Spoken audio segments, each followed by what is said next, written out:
Banyak banget orang Indonesia, dari anak muda sampai orang dewasa, suka maksa beli mobil.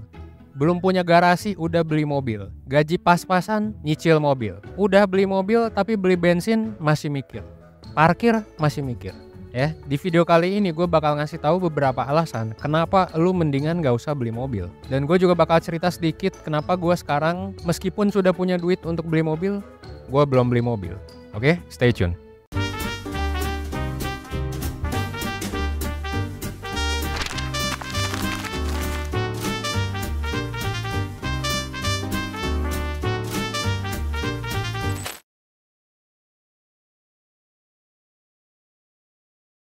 Oke, sekarang kita bakal bahas kenapa beli mobil adalah keputusan finansial yang sebenarnya nggak terlalu baik. Ini adalah beberapa alasannya. Pertama, ketika lo beli mobil, lo itu beli barang mahal. Mahal banget sebenarnya, ya mungkin di atas 100 juta. Yang valuasinya bisa jadi bakal selalu turun. Beli mobil itu udah sangat jelas bakal bikin dompet kita makin tipis. Bukan cuma karena harganya yang cenderung mahal, mobil juga adalah barang yang nilai jualnya itu bakalan selalu turun. Jadi jarang banget nih lu beli mobil terus lu bisa ngejual dengan harga yang sama. Kalaupun harganya misalnya sama, ya nggak akan sama karena udah ada inflasi anyway gitu ya. Bahkan mobil itu mengalami depresiasi sebesar 63% di 5 tahun pertama. Cars cost a fortune in maintenance and insurance and just the amortization, which means as they go down in value, you're losing money. Let's say I paid $25,000 for it. 2 years later, it might be worth only 12. All this, the net impact of spending money. Like a $40,000 new car that you buy, if you invest that instead, that $40,000 car is going to be worth $300,000 or more of invested money in 30 years. Jadi itu harganya udah nggak make sense lah, gitu ya. Jadi kalau lu beli mobil seharga 100 juta, 5 tahun lagi harganya itu 30-40 juta. Ini kita belum ngitung inflasi. Bahkan lebih parahnya lagi, harga nilai mobil itu berkurang ketika lu keluar dari dealer, lu udah deal nih. Keluar dari dealer mobilnya, itu lu langsung harga mobilnya turun 10%. Langsung rugi 10% kalau dari segi valuasi. Itu yang pertama. Yang kedua, ada opportunity cost. Lu bisa jadi rugi uang, rugi waktu, dan rugi kesempatan. Anggap lu punya duit puluhan juta untuk DP dan juga budget ya 1-3 juta per bulan lah buat beli mobil dengan harga 100 juta. Lu butuh waktu sekitar 3-5 tahun ya kan untuk ngelunasin itu.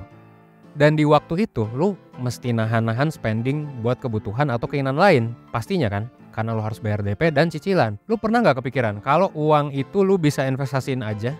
Lu kebayang gak dalam 5 tahun, dalam 6 tahun lu bisa jadi udah punya uang 2 kali lipatnya cuy daripada 100 juta itu. Yang mana dalam 5 tahun lu bisa beli mobil di saat lu bener-bener perlu. Dan sisanya ya udah, lu beli iPhone, lu belajar, lu ngapain. Intinya banyak lah opportunity cost-nya. Yang ketiga, biaya maintenance mahal ya.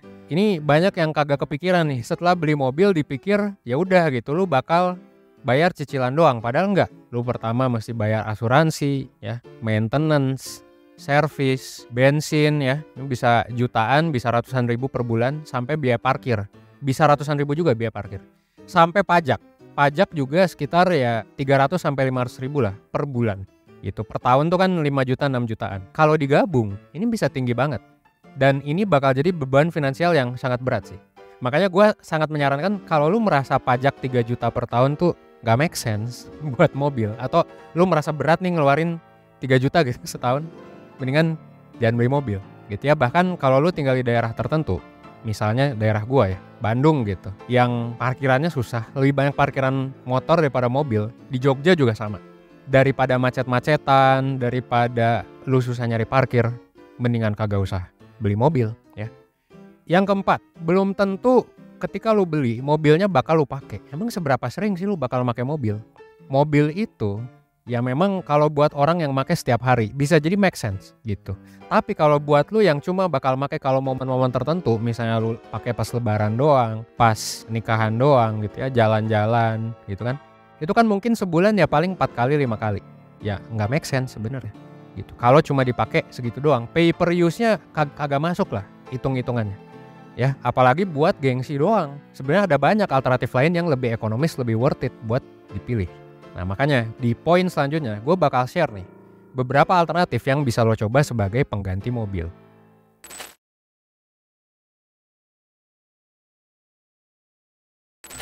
Ini adalah opsi yang bisa lo pertimbangkan yang jauh lebih hemat atau efisien. Pertama, simple, lo bisa naik yang namanya transportasi umum ya. Transportasi umum ini kalau buat kota-kota kayak Jakarta ya, Jogja, Semarang, itu kan yang memang transportasinya udah lumayan oke menurut gua. Itu mendingan lo pakai itu buat ke kantor gitu sih. Dan bukan cuma ngurangin biaya, lo juga bisa ngurangin polusi ya kan. Sambil baca buku atau apa di jalan gitu, lu bisa sambil melakukan aktivitas lain. Opportunity cost-nya banyak sebenarnya ya dengan lu beli mobil dan pakai mobil.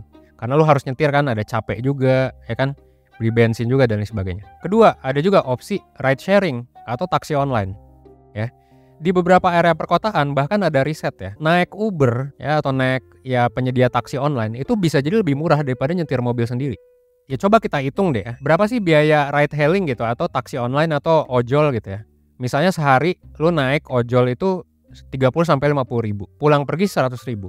100 ribu mungkin kelihatannya mahal, tapi bisa jadi ini lebih hemat daripada nyicil mobil yang udah nilainya turun, lu harus bayar bensin, pajak, parkir dan lain sebagainya, belum lagi capek nyetir. Nah ini kan jadi nggak worth it tuh dengan opportunity cost yang tadi. Makanya gue sendiri pun gue cenderung lebih sering nih ya pakai ride hailing atau, nah ini atau nih ya, opsi ketiga nih, lu bisa sewa mobil kalau memang ada occasion yang memang membutuhkan lu untuk bawa mobil sendiri. Ini bisa jadi solusi yang worth it. Apalagi sewa mobil ini sebenarnya bisa sesuai kebutuhan lu, sesuai kondisi lu, yang fungsi dan kemewahannya, yang tampilannya itu bisa lu atur-atur sesuai kebutuhan lu. Lu nggak perlu repot mikirin maintenance, pajak, biaya lainnya. Itulah keindahan sewa mobil menurut gua. Apalagi kalau lu single dan belum punya anak. Punya mobil itu bisa jadi bukan prioritas utama. Kalau punya anak gue masih ngerti lah gitu. Mungkin lu bisa jadi ya perlu bawa anak lu kemana gitu kan, perlu nganter dan lain sebagainya. Gue aja sampai sekarang, gue udah beristri sih ya, tapi gue belum punya anak kebetulan. Gue sebagai CEO yang mungkin orang mikir harus punya mobil, gue kagak punya mobil cuy. Duitnya akhirnya lebih baik gue investasiin lah ke hal yang lain yang lebih cuan. Bahkan sekarang ada aplikasi yang simple banget dan hemat banget. Lu bahkan bisa sewa per jam cuy. Ini gila sih. Harganya terjangkau banget, mulai dari 27 ribuan aja lu bisa sewa per jam. Gila gak tuh? Terus proses penyewaannya gampang banget. Cukup daftar di aplikasi, lu pilih mobil, lokasi pick up-nya banyak nih ya, lu bayar, lu buka mobilnya, lu bisa buka mobilnya langsung pakai aplikasi. Kagak perlu kunci. Jadi gak perlu khawatir kuncinya hilang atau gimana. Langsung lu bisa sikat. Selama mobilnya tersedia, lu bisa sewa mobil kapan aja dan di mana aja. Share car ini bisa 24 jam. Ini game changing banget sih. 24 jam, lu tinggal ke tempat lokasinya, terus lu nyalain mobilnya, lu bisa sikat. Kalau mau fancy, misal lu mau nganter klien, perlu mobil mewah, lu bisa milih mobil yang lebih mahal. Butuh bawa banyak orang, lu bisa sewa yang lebih mahal. Lu bisa download by the way ya, aplikasinya di Google Play atau App Store. Lu bisa klik link juga yang ada di description box. Nah yang jadi pertanyaan, emang gak boleh itu ya beli mobil? Nah ini gue juga bakal jelasin kapan kita harus beli mobil.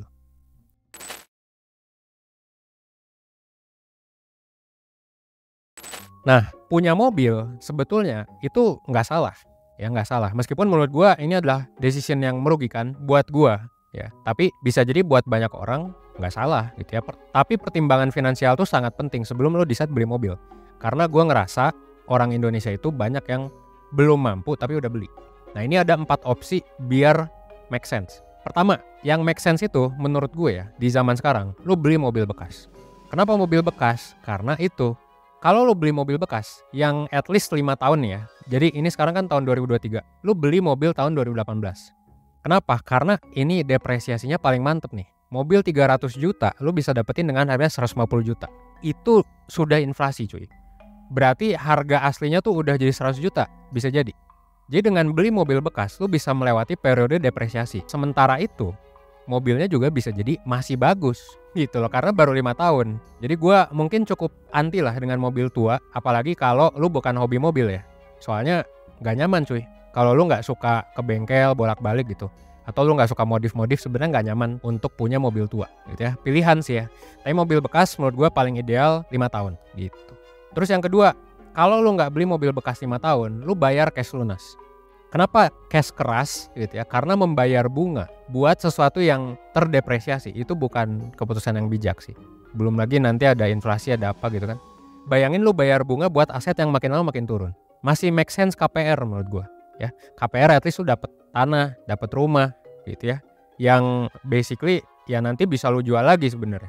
Lebih make sense KPR. Kalau mobil sebenarnya nggak terlalu make sense gitu. Yang ketiga, nah kalau lu nggak bisa bayar cash, kalau lu nggak bisa beli mobil bekas, ya menurut gue sih jangan beli mobil gitu ya.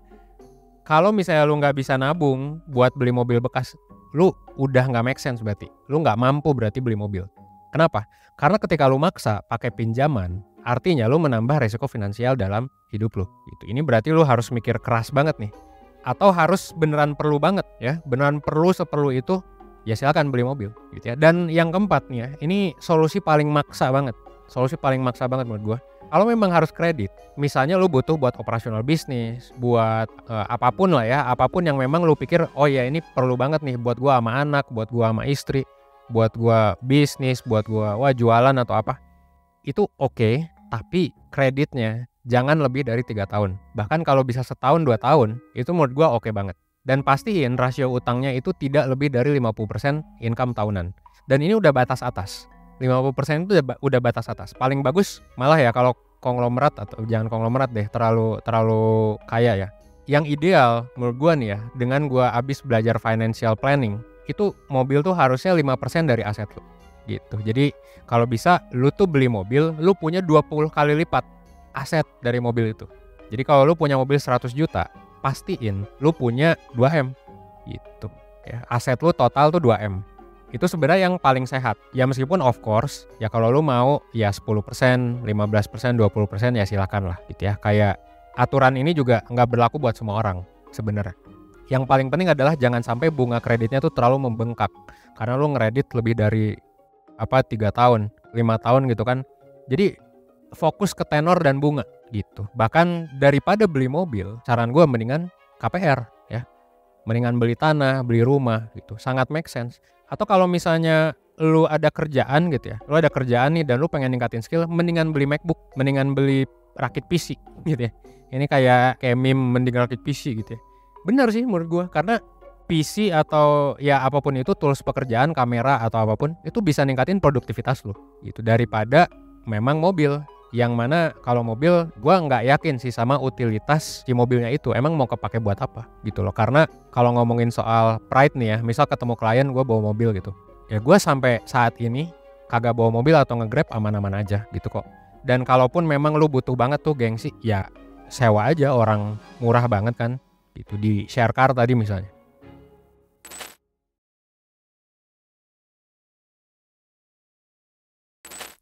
So, beli mobil atau enggak? Well, ya kalau lu merasa mampu menangani semua resiko tadi, resiko kredit lah, pajak lah, dan lain sebagainya. Gua aja ya masih sayang sebenarnya bayar pajak 3 juta, 6 juta gitu per tahun. Kayak menurut gua sih mendingan 3 juta, 6 jutanya itu gua pakai buat budget nyewa mobil. Tiap tahun ya paling kayaknya gua habis 6 juta sampai 10 juta deh buat nyewa mobil. Dan itu pun dengan lifestyle gua sebagai CEO yang harus kemana-mana. Pada akhirnya sih memang gak ada salahnya ya untuk lo ya beli mobil berdasarkan hobi dan lain sebagainya gitu, asal masih batas kewajaran gitu ya. Ya jangan lupa lah lo lihat kurikulum life skills ini ya. Jangan sampai lo beli mobil level 1, level 2 lo jadi fuck up. Oke? Intinya semua keputusan ada resikonya. Gua di sini mau ngingetin aja, dan meskipun gua cenderung kontra ya sama beli mobil, pada akhirnya itu adalah hak lo. Oke? Tapi ya basically gue sih menyarankan enggak ya gitu, karena gue sendiri gue tinggal di tengah kota, masih banyak moda transportasi ataupun aplikasi, salah satunya ya si share car tadi. Lu bisa download by the way ya aplikasinya di Google Play atau App Store. Lu bisa klik link juga yang ada di description box gitu. Jadi silakan dicoba aja gitu. Lu coba daftar, lu coba pakai gitu ya. Menurut lu worth it atau enggak? Menurut gue sih sangat amat worth it. Oke, akhir kata gue Evan 1%. Well, selamat berpikir untuk membeli mobil ya. Dan selamat nonton berbagai macam review. Kira-kira mobil apa nih yang pertama mau lo coba di share car ya. Oke, sekali lagi thanks.